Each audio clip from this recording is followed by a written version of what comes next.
Assalamualaikum warahmatullahi wabarakatuh. Perkenalkan, nama saya Atika Rahadatul Aisy, NIM 2012011969. Saya mahasiswi UIN Sultan Toha Saifuddin Jami, Fakultas Tarbiyah dan Keguruan, jurusan Pendidikan Agama Islam Lokal I. Di video kali ini saya akan mempresentasikan tentang pertumbuhan dan perkembangan manusia dalam rangka memenuhi tugas individu pada mata kuliah Psikologi Perkembangan Anak yang diampu oleh Pak Iskandar Nazari, SAG, MPD, MSI, PhD. Di sini saya akan menjelaskan tentang pertumbuhan dan perkembangan manusia. Definisi pertumbuhan dan perkembangan. Pertumbuhan dapat diartikan sebagai perubahan-perubahan yang bersifat kuantitatif yang menyangkut perubahan yang terjadi pada struktur organ fisik sehingga anak semakin bertambah umurnya, semakin besar dan semakin tinggi pula badannya. Selanjutnya ada perkembangan.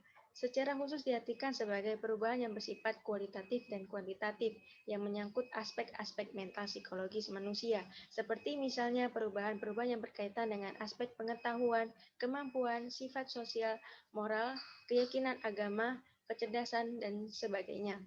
Sehingga dengan perkembangan tersebut, si anak akan semakin bertambah banyak pengetahuan dan kemampuannya, juga semakin baik sifat sosial, moral, keyakinan agama, dan sebagainya.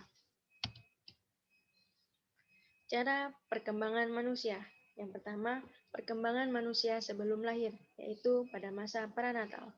Yang kedua, perkembangan manusia sesudah lahir, yaitu sering disebut pada masa postnatal.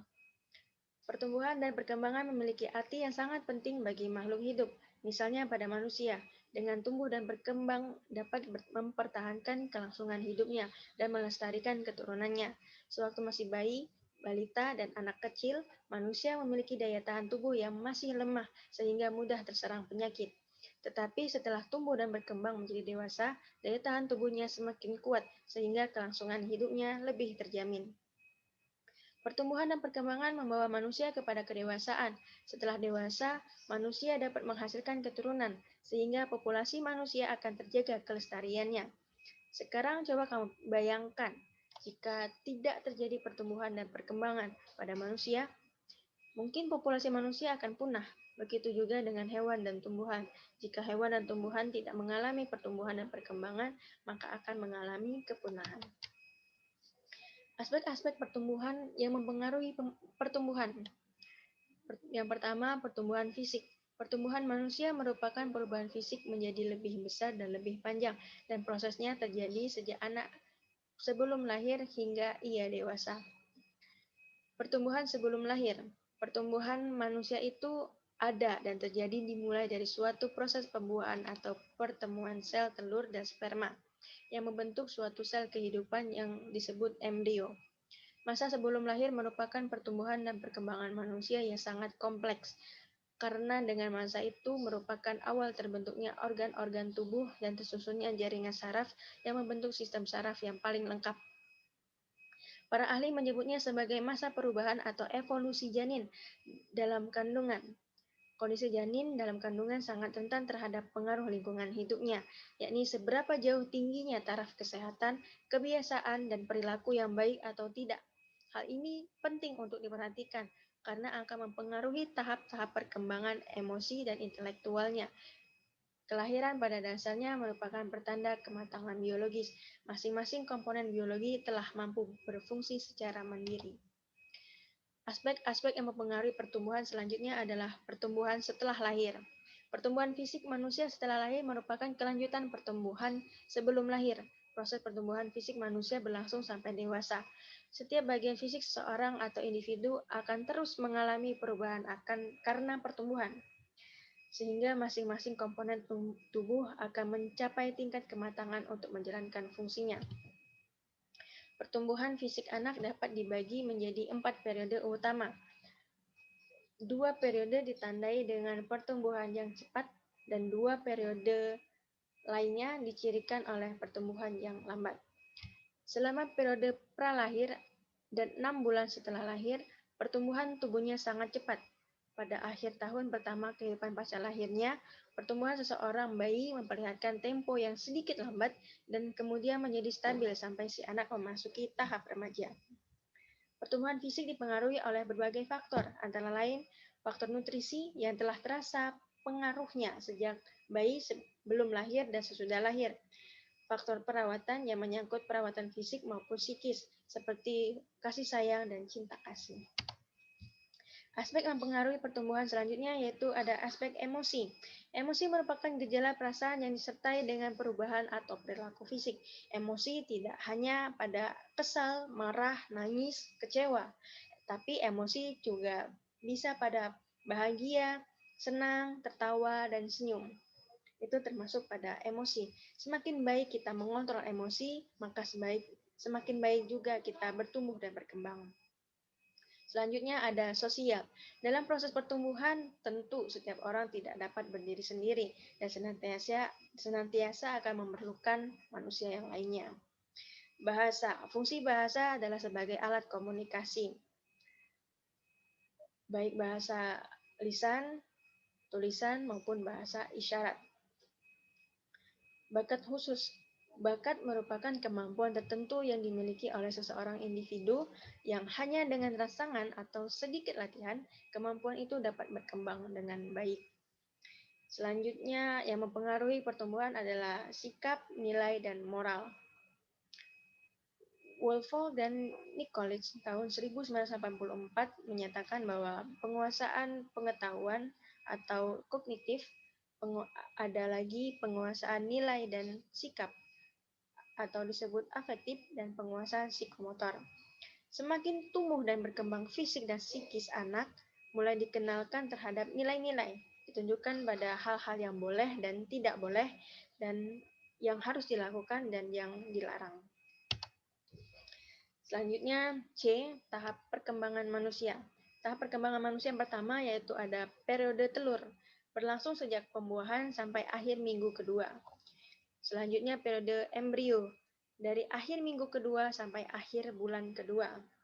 Selanjutnya periode janin, dari akhir bulan kedua sampai bayi lahir. Ciri-ciri kondisi prenatal ya, ini yang sangat penting.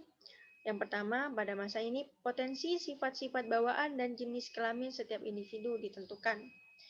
Yang kedua, pada masa ini kondisi si ibu sangat menentukan pola pertumbuhan prenatal, seperti yang dibilang saya tadi, nutrisi, emosi, dan lingkungan si ibu sangat menentukan pola pertumbuhan si anak. Selanjutnya, secara profesional, pertumbuhan pada fase ini lebih besar dan lebih luas dari fase-fase lainnya. Selanjutnya, keluarga dapat membentuk sikap kepada si janin. Dan yang kelima, pada masa ini terdapat banyak bahaya fisik maupun psikologis. Karena pada masa ini sangat rentan baik pada si ibu dan si janinnya. Selanjutnya, tahap perkembangan manusia. Pada masa bayi baru lahir atau newborn, usia 0 sampai 2 minggu. Masa ini dimulai sejak lahir sampai bayi berumur kira-kira 15 hari. Masa ini merupakan fase pemberhentian, artinya masa tidak terjadi pertumbuhan atau perkembangan.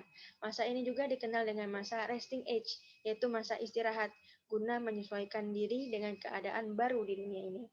Ciri-ciri yang penting pada masa ini adalah yang pertama, periode ini merupakan fase perkembangan yang tersingkat dari seluruh periode perkembangan manusia. Ya, karena bayi cepat tumbuh, cepat besar, cepat tinggi ya. Selanjutnya, periode ini merupakan saat penyesuaian diri untuk kelangsungan hidup janin. Periode ini ditandai dengan terhentinya perkembangan. Dan di akhir periode ini, bila si bayi selamat, maka merupakan awal perkembangan lebih lanjut. Masa bayi atau babyhood, usia 2 minggu sampai 2 tahun. Ciri-ciri masa ini adalah yang pertama, masa bayi merupakan masa dasar, yaitu masa pembentukan dasar-dasar kehidupan yang sesungguhnya. Karena pada saat ini banyak pola perilaku, sikap, dan pola ekspresi emosi mulai terbentuk. Bayi berkembang pesat, baik fisik maupun psikologisnya, sehingga penampilan dan kemampuannya pada masa ini mengalami banyak perubahan. Selanjutnya yang ketiga, masa bayi selain meningkatnya individualitas, juga merupakan masa permulaan sosialisasi. Yang keempat, masa bayi adalah masa permulaan penggolongan seks atau jenis kelamin. Selanjutnya, masa bayi adalah masa yang menarik sehingga semua orang suka pada bayi. Yang terakhir, masa bayi adalah permulaan masa kreativitas. Pada bulan-bulan pertama, bayi mulai belajar mengembangkan minat dan sikap yang merupakan dasar bagi kreativitasnya. Kemudian, dan untuk penyesuaian dirinya dengan pola-pola yang diletakkan orang lain atau orang tua. Tahap perkembangan manusia, masa kanak-kanak awal, early childhood, usia 2-6 tahun.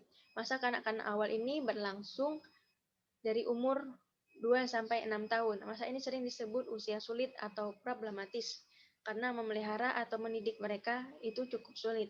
Masa ini juga disebut sebagai usia main, karena sebagian besar hidup anak dihabiskan untuk bermain. Masa kanak-kanak awal merupakan saat yang tepat untuk belajar mencapai berbagai keterampilan, karena anak senang mengulang-ulang. Selain itu, anak pada masa ini juga berani dan senang mencoba hal-hal baru.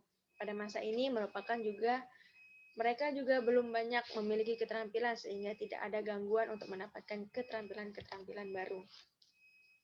Masa kanak-kanak akhir atau later childhood, usia 6-12 tahun. Masa ini disebut orang tua dengan masa tidak rapi, masa bertengkar, dan masa menyulitkan. Pada masa keserasian bersekolah ini, anak-anak relatif lebih mudah untuk dididik di sekolah dari masa sebelum dan sesudahnya nanti. Masa ini dapat dibagi menjadi dua fase, yaitu masa kelas sekolah dasar usia 6-10 tahun dan masa kelas-kelas tinggi sekolah dasar usia 9-13 tahun. Masa perkembangan manusia selanjutnya yaitu masa puberti. Masa puber merupakan periode tumpang tindih karena mencakup akhir masa kanak-kanak dan awal masa remaja, yaitu dari usia 12-17 tahun.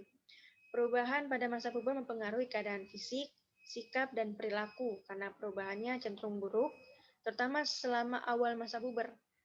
Maka masa puber ini disebut masa negatif. Pada masa puber ini, bahaya fisik tampaknya lebih ringan dibandingkan dengan bahaya psikologis. Bahaya psikologis yang paling umum terjadi adalah kecenderungan mengembangkan konsep diri yang kurang baik, berprestasi rendah, tidak mau menerima perubahan jasmani atau peran seks yang memperoleh dukungan sosial, dan penyimpangan pematangan seksual. Selanjutnya ada masa remaja, adolescence, usia 15-21 tahun atau berlangsung saat individu matang secara seksual sampai mencapai usia matang menurut hukum. Masa remaja ini dibagi menjadi dua, yaitu masa remaja awal yang berlangsung hingga 17 tahun. Yang kedua, masa remaja akhir yang berlangsung hingga mencapai usia kematangan resmi secara hukum usia 21 tahun. Masa remaja merupakan periode perubahan yang sangat pesat, baik dalam perubahan fisik maupun perubahan sikap dan perilakunya. Ada 4 perubahan yang bersifat universal selama masa remaja, yaitu yang pertama, meningkatnya emosi. Yang kedua, perubahan fisik. Yang ketiga, dengan berubahnya minat dan perilaku. Yang keempat, bersikap ambivalensi, di mana remaja ini cenderung mengalami keraguan, kebingungan, dan bahkan kontradiksi. Tahap perkembangan manusia selanjutnya ada di akhir masa remaja. Si remaja umumnya mengalami ambang dewasa, yaitu para remaja menjadi gelisah untuk meninggalkan tingkah laku remaja belasan tahun dan untuk memberikan kesan bahwa dirinya telah hampir dewasa. Mereka berpakaian dan bertindak seperti orang dewasa. Ada 7 kategori minat yang paling penting dari para remaja masa kini. Yang pertama, minat rekreasi. Minat pada traveling, olahraga, seni lukis, seni tari, seni musik, dan sebagainya, dan seni dan menulis. Minat pribadi ada pada penampilan, minat wajah, minat pakaian, minat prestasi, dan mandiri secara individualis. Minat sosial, minat untuk bergaul, bercengkerama dengan sesama, dan minat berorganisasi. Minat terhadap pekerjaan. Banyak anak yang masih sekolah tetapi sudah bekerja. Selanjutnya, minat terhadap agama. Ya, seperti menghadiri upacara agama tertentu. Minat terhadap simbol status, termasuk popularitas, privilege, prestasi, dan fasilitas mewah. Minat kepada pendidikan, menaruh minat yang nantinya akan berguna pada pekerjaan yang akan dipilihnya nanti. Selain dari minat anak, fungsi keluarga sangat berperan, di antaranya fungsi biologis. Fungsi biologis ini biasanya secara fisik diturunkan dari ayah maupun ibu.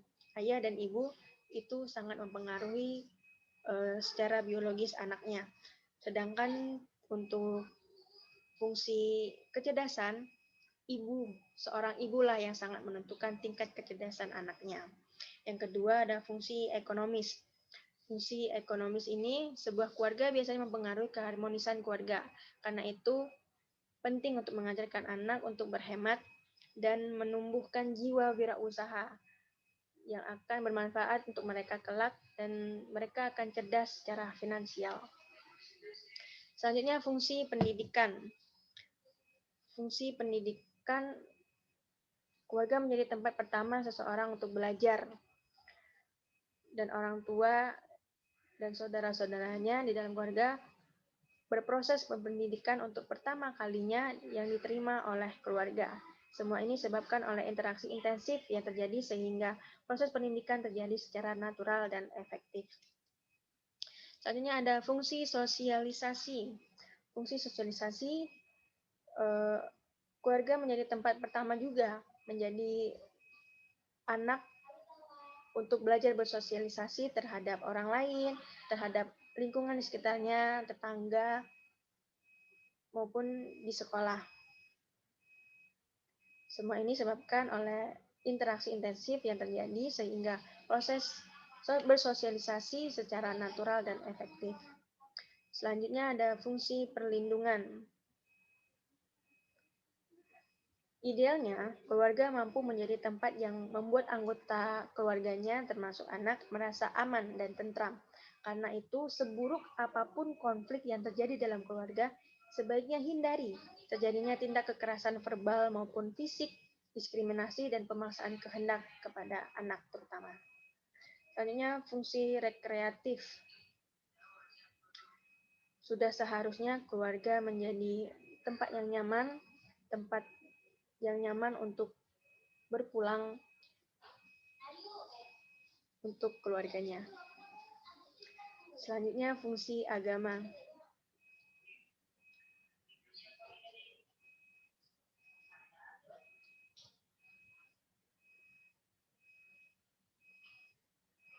Fungsi agama ini sangat ditentukan di keluarga karena keluarga adalah tempat pertama, tempat pendidikan bagi anak. Fungsi agama ini dari keluarga bisa dieksekusi atau bisa dikembangkan, bisa dilaksanakan di rumah,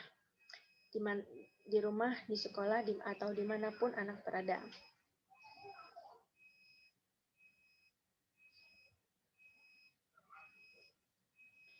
Dan yang selanjutnya fungsi psikologis. Keluarga sangat menentukan psikologis anak, sangat mempengaruhi psikologis anak. Baiknya keluarga, semakin baik, semakin rukunnya keluarga, semakin baik juga si anak tumbuh dan berkembang. Selanjutnya masa dewasa awal sampai usia lanjut, yaitu usia dari 21 hingga seterusnya, atau usia lanjut biasanya sampai 60-an ke atas usia lanjut.